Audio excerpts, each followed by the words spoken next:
പഴമയുടെ ഒരു നോമ്പുതുറ ഡിഷ് കണ്ടാലോ? കാട്ടുരുമ്പി എന്നാണ് കേട്ടോ ഇതിൻ്റെ പേര്. പണ്ട് കാലത്ത് ഉമ്മച്ചിമാരെ നോമ്പ് തുറക്കുന്ന സമയത്ത് ഉണ്ടാക്കിയിരുന്ന ഒരു അടിപൊളി കിടില ഐറ്റമാണ് നമ്മുടെ ആലങ്ങയുടെയൊക്കെ ഒരു വേഷം എന്ന് പറയാം. അപ്പോൾ ആദ്യം തന്നെ നമുക്ക് മധുരത്തിനായിട്ട് ശർക്കര പാനിയാക്കി എടുക്കണം. ഞാനിവിടെ 1 കപ്പ് അരിപ്പൊടിക്ക് 1/2 കപ്പ് ശർക്കരയാണ് എടുത്തിരിക്കുന്നത്. അരിപ്പൊടിയുടെ അളവ് കൂടുന്നതിനനുസരിച്ച് മധുരത്തിൻ്റെ അളവും കൂട്ടുക. അപ്പോൾ 1/2 കപ്പ് ശർക്കര 1/4 കപ്പ് വെള്ളത്തിൽ പാനിയാക്കി എടുക്കാം. ഇനി വേറൊരു പാത്രം എടുക്കുക. അതിലേക്ക് 1 കപ്പ് അരിപ്പൊടി, നമ്മൾ തരിയുള്ള അരിപ്പൊടി വേണം എടുക്കാനായിട്ട്.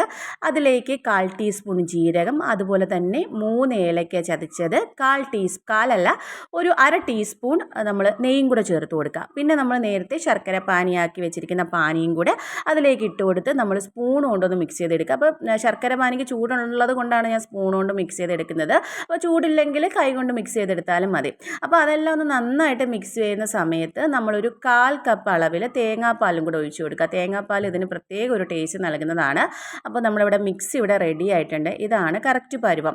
അപ്പോൾ നമ്മൾ കൈ കൊണ്ടൊക്കെ ഇങ്ങനെ നമ്മൾ ഒരുപാട് നല്ല സോഫ്റ്റ് ആയിട്ടുള്ളൊരു ബാറ്ററാണ്. എങ്ങനെ നിങ്ങൾക്ക് കാണാൻ മനസ്സിലാവുമല്ലോ ഇതിൻ്റെ കറക്റ്റ് പരുവം എന്തെന്നാണ്. ഇനി ഇതേപോലെ ചെറിയ ചെറിയ ബോൾസാക്കി ഉരുട്ടിയെടുക്കുമ്പോഴത്തേക്ക് നമുക്ക് ഒരു ക്രാക്സും ഇല്ലാതെ ഫൈനായിട്ട് ഉരുണ്ട് വരണം. അതാണ് കറക്റ്റ് പരുവം. ഇനി നല്ല തിളച്ച എണ്ണയിലിട്ട് ഇതൊന്ന് വറുത്ത് കോരണം. എണ്ണ എടുക്കുമ്പോൾ എപ്പോഴും വെളിച്ചെണ്ണ എടുക്കാൻ ശ്രദ്ധിക്കുക. വെളിച്ചെണ്ണയിൽ വറുത്ത് കോരുമ്പോഴാണ് ഇതിന് ഒരുപാട് ടേസ്റ്റ് ഉള്ളത്. അപ്പോൾ എണ്ണയ്ക്കൊക്കെ വിലയാണെന്നറിയാം, എന്നാൽ കയ്യിലുള്ളവർ അങ്ങനെ ഒന്ന് വറുത്ത് വരെ, ഇല്ലെങ്കിൽ വേറെ എണ്ണയിലിട്ട് വറുത്ത് വരിയാലും മതി.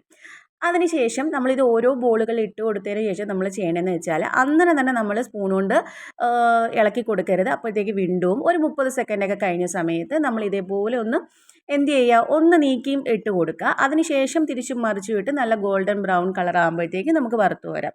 ഈ വറുത്ത് കോരുന്നത് എപ്പോഴും മീഡിയം ഫ്ലെയിമിലിട്ട് വേണം വറുത്ത് കോരാൻ, എന്നാലേ നമ്മൾ ഉള്ളുവൊക്കെ വെന്ത് വരത്തുള്ളൂ. ഈ ഒരു ക്രിസ്പി പലഹാരം എന്ന് വെച്ചാൽ പുറമേ നല്ല ക്രിസ്പിയാണ്, അകത്ത് നല്ല സോഫ്റ്റുമാണ്, എന്നാൽ അത്യാവശ്യത്തിന് മധുരമുണ്ട്. ഓവർ മധുരമില്ല. നമുക്ക് എല്ലാവർക്കും ഇഷ്ടപ്പെടുന്ന ഒരു റെസിപ്പിയാണ്. അപ്പോൾ ഈ മറന്നുപോയ ഈ ഒരു കാട്ടുരുമ്പിയുടെ റെസിപ്പി ഈ നോമ്പുതുറയ്ക്കും നിങ്ങൾ പരീക്ഷിച്ച് നോക്കുമെന്ന് ഞാൻ പ്രതീക്ഷിക്കുന്നു. അപ്പോൾ കാണുന്നില്ല, ഇത് കണ്ടാൽ നമ്മളിപ്പോൾ ഇത് ആലങ്ങയുടെ ഒരു സ്റ്റൈലായിട്ട് വരും. ഇതിൻ്റെ വേറെ സ്പെഷ്യാലിറ്റി എന്ന് പറയുന്നത് ഇത് തേങ്ങയും കൂടി ഇട്ട് കൊടുത്താണ് കഴിക്കുന്നത്. എല്ലാവർക്കും ഇത് ഇഷ്ടപ്പെട്ടാൽ ലൈക്ക്, ഷെയർ ആൻഡ് സബ്സ്ക്രൈബ്.